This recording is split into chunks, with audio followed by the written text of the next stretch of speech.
the chime to sing. And one of the things I want you to know is I have been using a chime to set an intention for my practice for the better part of 30 years. And I have a single chime at my farm that I used when I was raising my kids and when they were getting squirrely. Because when you raise farm kids, they're partially feral, which is wonderful, but they get squirrely, right? And so I would invite a chime to sing, and I would say to everybody, "Okay, everybody, including me, Mama, we're all in chime out. We're all in chime out." And then we just kind of calm down for a second. And then I would invite the chime to sing. And I said, "Okay, let's chime in." And then we could kind of go on with our day. And it was such a lovely play on that. And one of the things about working with a chime, it seems so strange to spend any time talking about it. But there's something significant that I'd like to impart about working with a chime.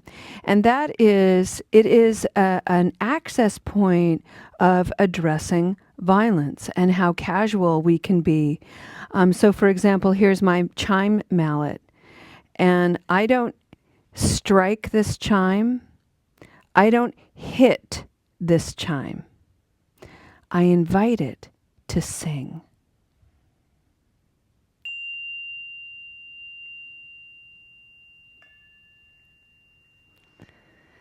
So simple, and yet so profound. Welcome, everyone. This is Recovery Dharma. My name is Julia. I'm one of the facilitators in the Spokane Sangha, and I am so happy to be here. And I'm particularly animated today because I've had some extra sleep. So I'm on a mama schedule right now because I have two new babies. They wear Wagger suits and they're just wonderful, but I'm on a 2 to 3 hour take them out and potty schedule. But today and yesterday they had a 5 hour stretch, which means mama has a 5 hour stretch of sleep. So I feel like I'm back to myself. And it's been a lot of praise at the farm for them, encouraging them. So today, this sentiment of metta, of loving kindness, came forward, and I'd like to share it with you all today. This one reads, "May you applaud yourself. Good job." May you applaud yourself. Good job. So let's take that in, and let's kind of put that into the context of one of the 8 worldly winds.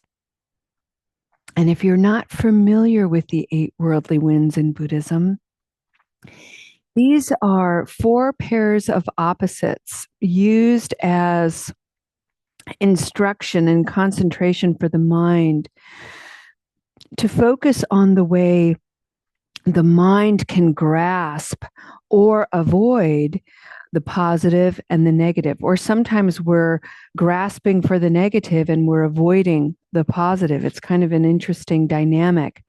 Nevertheless, the point of using and working with pairs of opposites is to find that equanimity, to find that middle way, to find that neutrality. And finding this and landing in the middle way, landing on the middle way, is not rigid. It's not like you've measured it out perfectly and you found that exact middle point.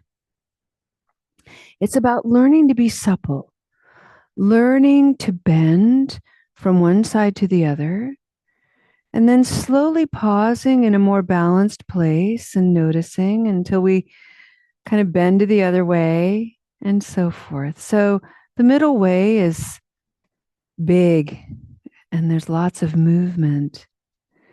And I bring this forward because how often are we externalizing praise, seeking it, wanting other people to encourage us and notice and say good job? And yet it's funny when they do, sometimes we reject it and recoil like, ooh, shut up. I don't want you to see me, but see me. Look. Oh, but don't see me. We're so funny. And so this is an invitation with this particular sentiment of metta to become all you need in this moment, to see yourself fully, to take stock of the amazing things that you're already doing. Good job.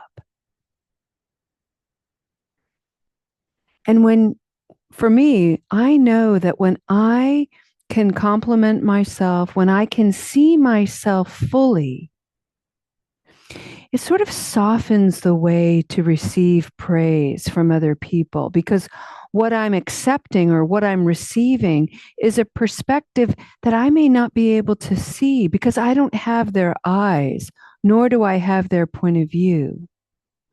And so when somebody gives me praise, I take a moment and I think, wow, they're seeing something that I don't. That's beautiful. Thank you. And on the other hand, when somebody's blaming me for something, ooh, that's a little harder. That's a little deeper practice, but it's also the same. They may be seeing something in me that I can't.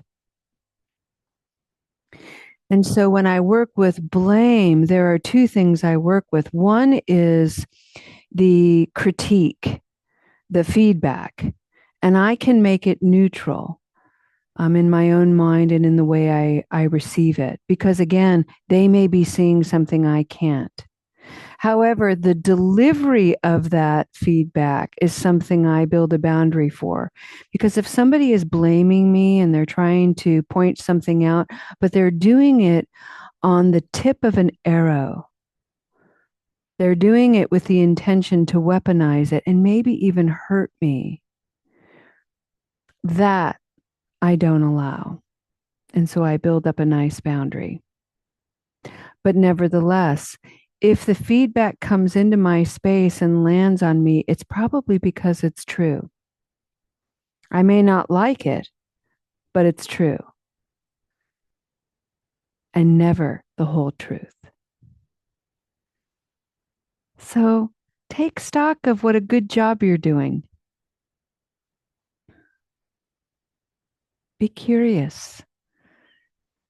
That's our practice this month, is the first aspect of the Noble Eightfold Path, which is wise understanding.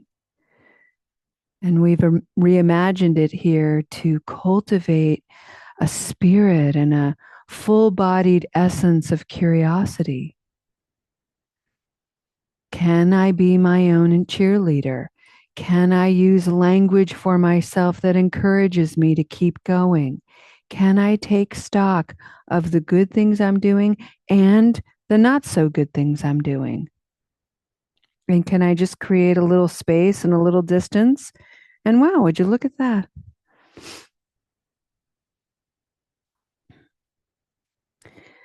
And friends, when we do that, I want you to know immediately that you or I, anytime I can look at the bothness of my life, the good things and the negative things, I'm already practicing one of the limitless qualities we explore in Buddhism called equanimity. Thich Nhat Hanh liked to use the word inclusivity. And that means nothing is outside of our review. Even when we're avoiding something, even when we feel some aversion to something, the act of avoiding, the act of aversion, that's just what we do. But with our observing mind, we can see ourselves doing it and we can invite it in as sort of the raw material for our deepening understanding, for our curiosity. Look at me avoiding. I wonder what that's all about. I wonder if it's even avoiding.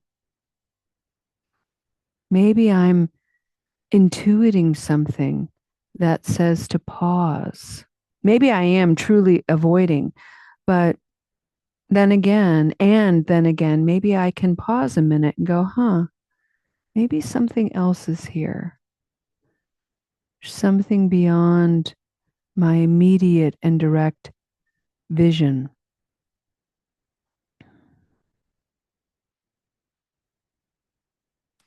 Can I be curious about my own actions and my own mind?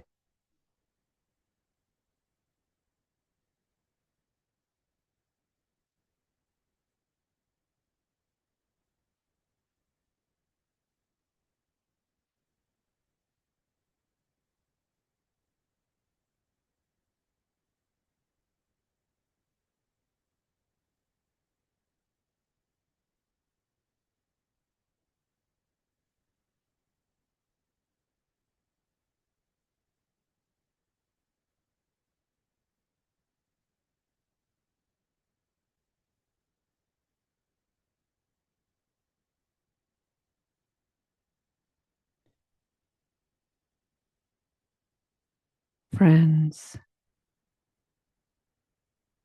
in the space of this practice, as we continue to settle in, what's going on for you? Take a moment to turn that into a first person question. What's going on for me? How's my body feel? What's my mood today? Do I have any pacing thoughts, any stories that I've been repeating to myself so often that I've started to believe they're factual when in fact they are a figment of my imagination?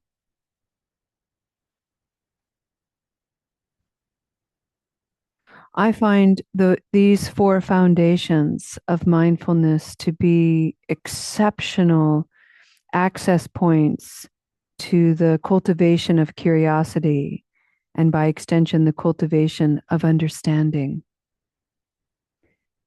And sometimes I envision myself in a circle, in the center of the circle, and I see four stones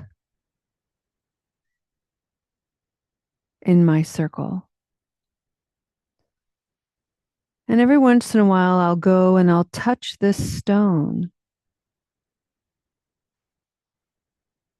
And one of them represents my body. Another one represents my emotions and moods. Another one represents my thoughts. And another one represents my stories and my perceptions of things.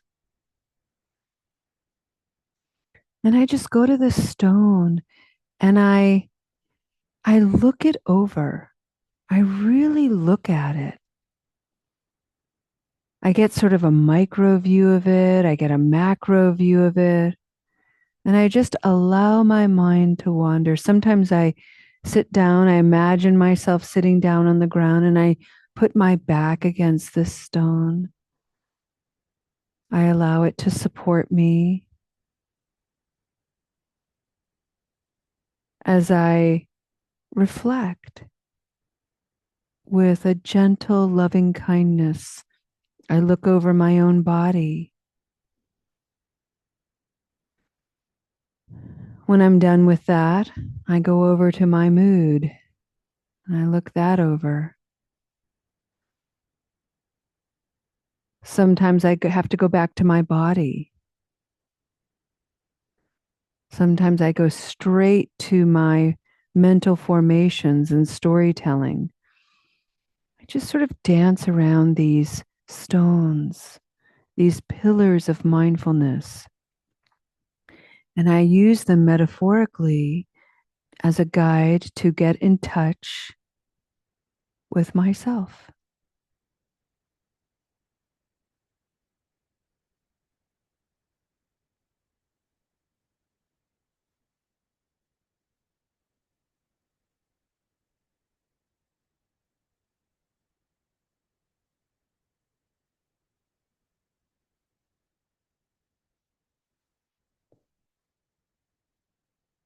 One of the things that I learned from Thich Nhat Hanh and was deeply inspired to do is to reduce violence in my life.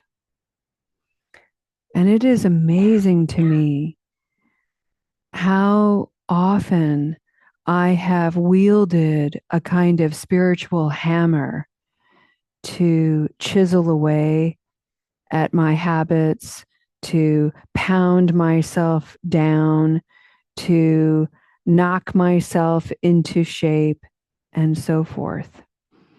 And what I find really fascinating about that activity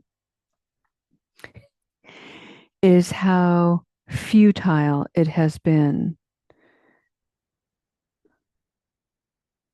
I've never really been hammered into shape. In fact, what that's often done for me is fueled my resistance. Every time I sense some kind of hammering I'm going to give on myself, I instinctively build another layer of armor to protect myself. And it's only when I started to put down these weapons, this harshness, this false conceptual idea of strength,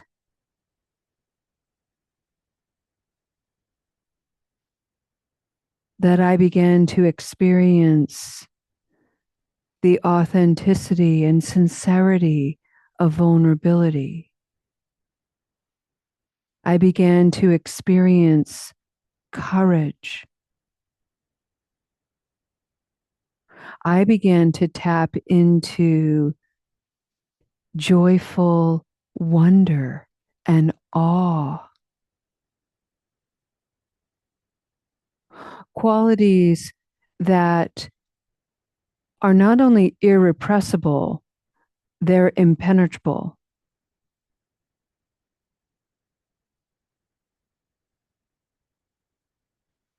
And these became sort of my supports.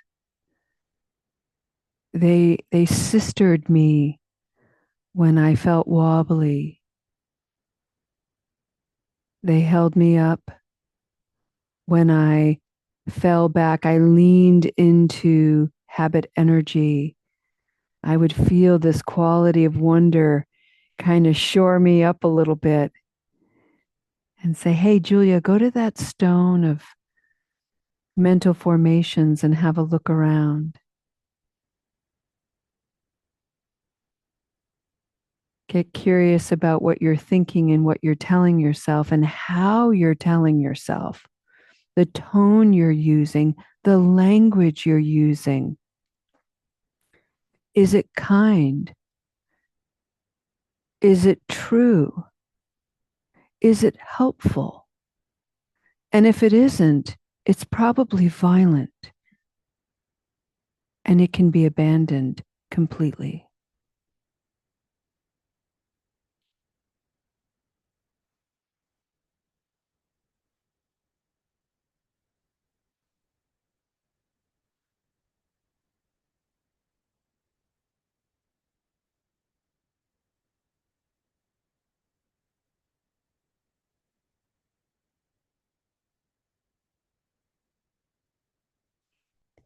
Take a deep breath, friends.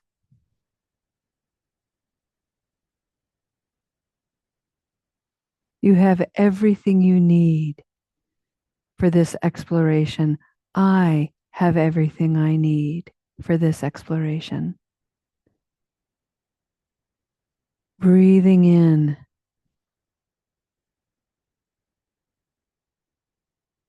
I calm my body. Breathing out, I settle.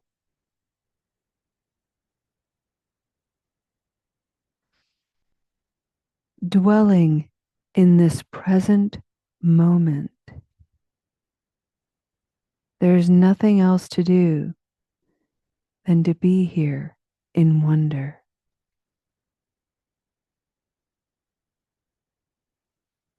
Breathing in, calm the body. Breathing out, settle. Dwell in this present moment.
Friends, I'd like to take us a step toward the conclusion of our practice today by chanting 3 times a chant honoring Shakyamuni Buddha.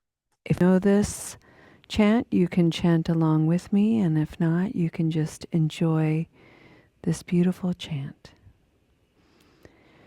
Breathing in. Tayata o muni muni maha muni soha. Tayata o muni muni maha muni soha. Tayata o muni muni maha muni soha.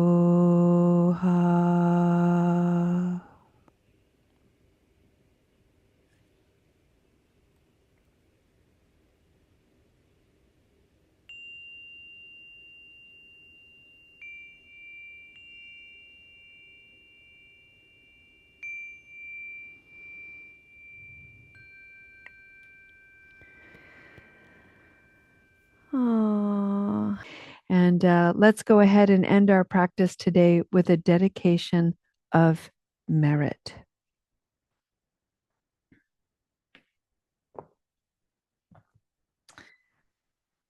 One of the things I love about a Buddhist practice is this part of the practice, the dedication. And why I love it is it's an invitation for me to pause a moment and to give myself a little credit. You know, I didn't just show up here and get something beneficial. I showed up here, I received the benefit of this practice, and now there's something else. There's some kind of spiritual obligation, if you will, and I am going to use that word intentionally to share the merit of this. And it's not like I have to go out there and be, all holier than thou or all saintly, but it's about taking the merit in, receiving the goodness so that by its very nature, it just radiates out from me. It becomes the way I smile. It becomes the way I stand in line. It becomes the way I sit in traffic. It becomes how I handle some barnyard cutting me off in traffic. And that's worth dedicating. That's worth acknowledging and sharing it. So I'd like to share with you the dedication from the Recovery Dharma book. It's really a beautiful one. Refuge does not arise in a particular place, but in the space within the goodness of our hearts. When this space is imbued with wisdom, respect, and love, we call it Sangha. I'm just going to leave it there because I think that's such an amazing image. Imagine the space within your heart is inclusive enough to be imbued with wisdom, love, and respect for everyone.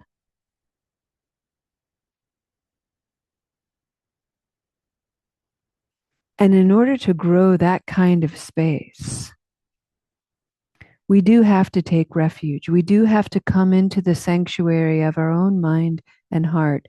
We do have to receive goodness. We do have to grow goodness.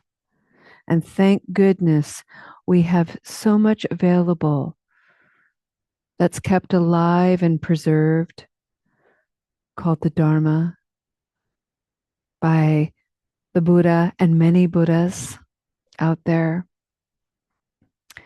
And I'll end finally with something Thich Nhat Hanh said, that I always love to receive this, and see if you can receive this in your heart today too.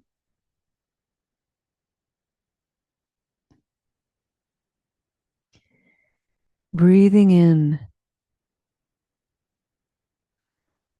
the possibility and beauty of a flowering lotus. Breathing out that infinite space of Buddha wisdom. To that, I bow, to each of us, Buddhas to be. Thank you for your practice today, friends. We'll see you next time. Namaste.